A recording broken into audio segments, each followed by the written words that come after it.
اپنی زندگی میں اللہ کی مدد کی طرف بڑھیں، مالک کی مدد کا حصول اختیار کرنے کی کوشش کریں، اللہ کے ساتھ اپنے آپ کو جوڑیں۔ اگر اللہ کی مدد نصیب ہو، یہ جو ہم جتنا ڈرتے رہتے ہیں، سہمے رہتے ہیں، پریشان رہتے ہیں کوئی کیا کر دے گا، ہمارے ہاں نا ہر شعبے میں معاذ اللہ ایک مافیا ہے، الا ماشاء اللہ۔ وہ مافیا کہتا ہے میرے ساتھ ملو گے تو میں چلنے دوں گا، ورنہ میں نہیں چلنے دوں گا، مارکیٹ میں آ ہی نہیں سکتا فلانا بندہ، چونکہ یہاں ہمارا قبضہ ہے۔ اور میرے بھائی پھر بہت سارے لوگ جن کی نیتیں اور ارادے بڑے اچھے ہوتے ہیں شروع میں، وہ بھی اس مافیا کا شکار ہو جاتے ہیں اور ان کے رنگ میں رنگ جاتے ہیں۔ یاد رکھنا، کسی شخص کی بلیک میلنگ کا کبھی شکار نہ ہونا، کبھی کسی کی میٹھی اور مسجع مکفہ باتوں کا شکار نہ ہونا۔ کوئی کیا کر سکتا ہے اگر اللہ مددگار ہو تو؟ جس کو رب کریم اٹھانا چاہے اسے کوئی گرا سکتا ہے؟ ہم یہ ڈرے ڈرے سہمے پریشان فیصلہ کرنے کی طاقت نہیں، مجھے چلنا چاہیے کہ نہیں، اٹھنا چاہیے کہ نہیں، کرنا چاہیے، اٹھ باندھ کمر کیوں ڈرتا ہے؟ پھر دیکھ خدا کیا کرتا ہے۔ حضرت عبداللہ ابن عباس فرماتے ہیں میرے نبی پاک علیہ السلام نے میری تربیت فرمائی، حضور نے میری تربیت فرمائی، اور محبوب پاک علیہ السلام نے فرمایا عبداللہ یاد رکھنا، یہ نوجوان دوست میری بات لکھ لیں، پریشان لوگ میری بات لکھ لیں، جن کے پاس قوت فیصلہ نہیں وہ اس بات کو لکھ لیں۔ حضرت عبداللہ ابن عباس فرماتے ہیں میرے نبی پاک علیہ السلام نے مجھ سے فرمایا تھا عبداللہ سن، اگر ساری دنیا مل کے تیرا کوئی نفع کرنا چاہے کر نہیں سکتی جب تک میرے رب کی رضا نہ ہو، اور فرمایا ساری دنیا مل کے تیرا کچھ بگاڑنا چاہے تو عبداللہ بگاڑ نہیں سکتی جب تک رب کریم کی حکمت کا تقاضا نہ ہو۔ لوگوں سے ڈرنا، لوگوں کی طرف دیکھنا، ماحول دیکھ کے اپنے راہ کا تعین کرنا، ہر بندے کے خیالات کے مطابق ڈھلنے کی کوشش کرنا، فلانا نہ ناراض ہو جائے، فلانا نہ ناراض ہو جائے، وہ جس نے ہونا ہو جائے، بس رب رسول ناراض نہ ہو۔ اپنی زندگی میں اپنے مالک کو مولا جان کے، بل اللہ مولاکم، اللہ تمہارا مولا ہے، وَهُوَ خَيْرُ النَّاصِرِينَ، وہ بہترین مددگار ہے۔ توجہ جب بھی کریں رب کی جانب کریں، اپنے دل کا قبلہ درست رکھیں، سوچوں کے زاویے سیدھے رکھیں۔ میرے بھائی مالک جب بندوبست کر دے نا،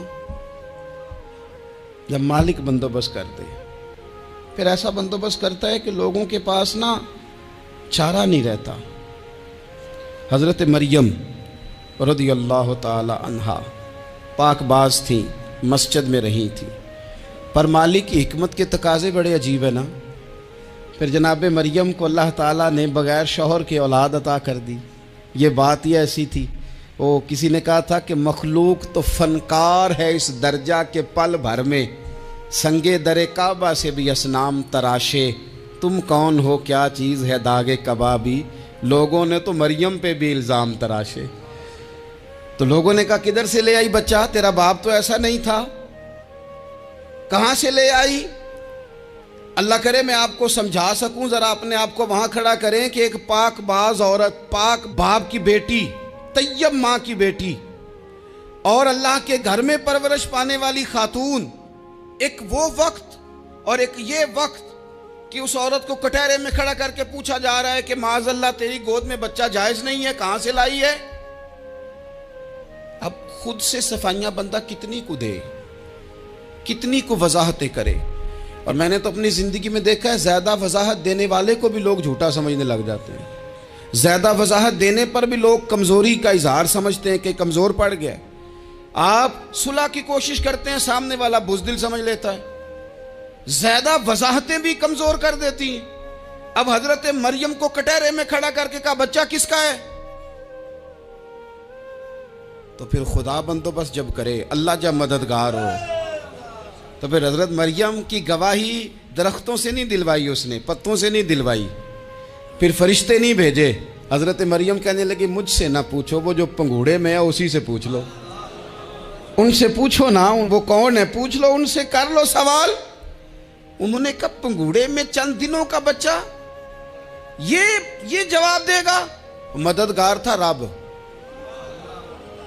ان کی برات کا اعلان کرنا تھا مالک نے، اور جب مالک اعلان کر دے، جب مالک تیری صفائی دینا چاہے، جب مالک تجھے دنیا کے سامنے نکھارنا چاہے، تو پنگوڑے میں لیٹے حضرت عیسیٰ بول کے کہنے لگے انی عبداللہ آتانی الکتاب، فرمایا میں اللہ کا بندہ ہوں، رب نے مجھے کتاب عطا کر کے نبی بنا کے دنیا میں بھیجا ہے، میں اللہ کا بندہ ہوں، کتاب لے کے آیا ہوں، نبی بن کے آیا ہوں۔ پھر پنگوڑے سے اعلان ہو گیا، پھر بچہ بول پڑا۔ اور یہ ایک دفعہ نہیں بات ہوئی، یہ بنی اسرائیل میں ایک جریج نام کے شخص بھی تھے جو نماز پڑھ رہے تھے، بعض نے لکھا ہے نفل نماز تھی، اماں نے پکارا تو آئے نہیں، تو ماں کے منہ سے نکل گیا تو اتنی دیر تک مرے گا نہیں جب تک کسی بے حیا عورت کا منہ نہ دیکھ لے۔ تو وہ عبادت گزار تھے، لیکن لوگوں نے ان کی عبادت، ریاضت، پرہیزگاری کو نہیں دیکھا، بس ایک عورت کو بھیج کے الزام لگوا دیا۔ وہ عورت آیا جایا کرتی تھی، اب آ جاتی ہیں عورتیں، مسئلہ پوچھنے کی نیت سے بھی آ جاتی ہیں۔ ماحول میں کچھ جگہ ایسی بھی ہیں جہاں عورتیں دم کرانے کے بہانے آ جاتی ہیں۔ وہ خاتون آتی جاتی تھی اس خانقاہ پہ، آستانے پہ، یہ بخاری میں موجود ہے۔ پھر اس نے کہا میری گود میں جو بچہ ہے یہ انہی کا ہے، مجھے بتائیں کیسے بندہ وضاحت دے۔ حالات خراب ہو گئے، لوگ کٹیا جلانے لگے، ماحول اور طرح کا بن گیا۔ میرے نبی پاک علیہ الصلوۃ والسلام فرماتے ہیں پھر اس رب کے بندے نے کہا مالک تو کریم ہے، تیری مشیت کا تقاضا آیا جو میری ماں نے جملے بولے تھے، پر اب میں وضاحت دینے کے قابل نہیں رہا، اب تو ہی کرم کرے گا تو دروازہ کھلے گا۔ تو وہ چند دنوں کا بچہ پنگوڑے میں بول کے کہنے لگا میں اس درویش کا نہیں، میں تو فلانے چرواہے کا بچہ ہوں، وہ جو بکریاں چراتا ہے۔ رب کی مدد کو پکاریں، اپنے ساتھ اپنے مالک کی مدد کو شامل کریں، تھوڑے رزق پر بھی گزارا اچھا ہونے لگ جائے گا۔ سارے لوگ آپ کو گرانے کی تدبیریں کر رہے ہوں گے اور مالک آپ کو عزتیں عطا فرما دے گا، اس کی بارگاہ سے حکمت کا تقاضا اور ہو جائے گا۔ ہم نے ساری زندگی لوگوں کو راضی کرنے میں گزار دی، ساری زندگی بڑھاپا آ گیا بچوں کو پالتے، اور بچوں نے آخری عمر میں کہہ دیا ابا اگر کوئی ڈھب کا کام کر لیتے تو آج ہمارے دن بھی پھر نہ جاتے۔ ساری زندگی گزار دی بہن بھائیوں کو راضی کرنے میں، ساری زندگی گزار دی ذمہ داریاں اٹھانے میں، ان کو 99 دفعہ دیا، ایک دفعہ نہیں دیا تو انہوں نے کہہ دیا تو نے تو کبھی دیا ہی نہیں، تو تھا ہی نہیں۔ ساری زندگی محلے داروں، علاقے والوں کو راضی کرنے میں گزار دی۔ اور میں نے ایسے لوگ بھی دیکھے دین کے لیے وقت گزارا، لیکن جب بڑھاپے میں دانت کام نہ کرتے تھے تو وقت کے مفتیوں کو بھی مسجدوں کی کمیٹیوں نے کہہ دیا اب آپ کی سمجھ نہیں آتی، ہم نے خطیب کو یور رکھنا ہے، نہ دیکھو دنیا کی طرف، دنیا رلا دیتی ہے، نہ راضی کرو بندوں کو، بندے تھکا دیتے ہیں، نہ پیچھے بھاگو ہر وقت دنیا داروں کے، یہ انسان کو کمزور کر دیتے ہیں۔ وہ تو کریم ہی بڑا ہے، 2 آنسو زمین پر بعد میں گرتے ہیں، بندے کے گناہ سارے پہلے معاف فرما دیتا ہے۔ اللہ کی مدد کا حصول، اپنے مالک کی مدد کی طرف بڑھنا، آپ کو بدر کی جنگ بھی یہی درس دے گی، آپ کو احد کا میدان بھی یہی سبق دے گا، فتح مکہ بھی یہی سبق دے گا۔ میرے دوستو جب رب مدد فرمائے، جب اللہ مددگار بنے، دوستوں سے ایک بات اکثر کرتا ہوں، میں کہتا ہوں کہ جتنے درد سے آپ امیر کو اپنی کہانی سناتے ہیں نا، اور جس طرح آپ کے آنسو بات کرنے سے پہلے گر جاتے ہیں کہ غریب ہیں، بچیاں ہیں، کاروبار نہیں، او میرے سنگیو، اس سے آدھے آنسو اپنے رب کی بارگاہ میں بکھیرو، اس کے حضور عرض گزار ہو جاؤ، اس سے طلب کرو۔ ایک وقت انسان پر زندگی میں ایسا آتا ہے کہ اسے یوں محسوس ہوتا ہے کہ میرا سایہ بھی ذرا سا پیچھے ہٹ گیا ہے، اسے یوں لگتا ہے کہ میں کسی سہارے پہ ہاتھ ڈالتا ہوں تو وہ بھاگ جاتا ہے مجھ سے، لیکن مالک کی بارگاہ ایسی عظیم بارگاہ ہے، رب رسول کے آستانے اتنے بڑے ہیں کہ آپ جب وہاں کشکول طلب دراز کرتے ہیں تو جھولی پھیلانے میں دیر لگتی ہے، ان کو بھرنے میں تو کوئی دیر نہیں لگتی۔ ہم نے اپنا سوچ کا قبلہ ہی دنیا کو بنا لیا ہے۔ یہ جو اللہ والوں کی مدد ہے یہ تو اللہ ہی کی مدد ہے، لیکن یہ جو سیٹھوں کی طرف توجہ کرنا، نوابوں کی طرف توجہ کرنا، دنیا داروں کی طرف توجہ کرنا، اور اپنا مزاج اس طرح کا بنا لینا، یارو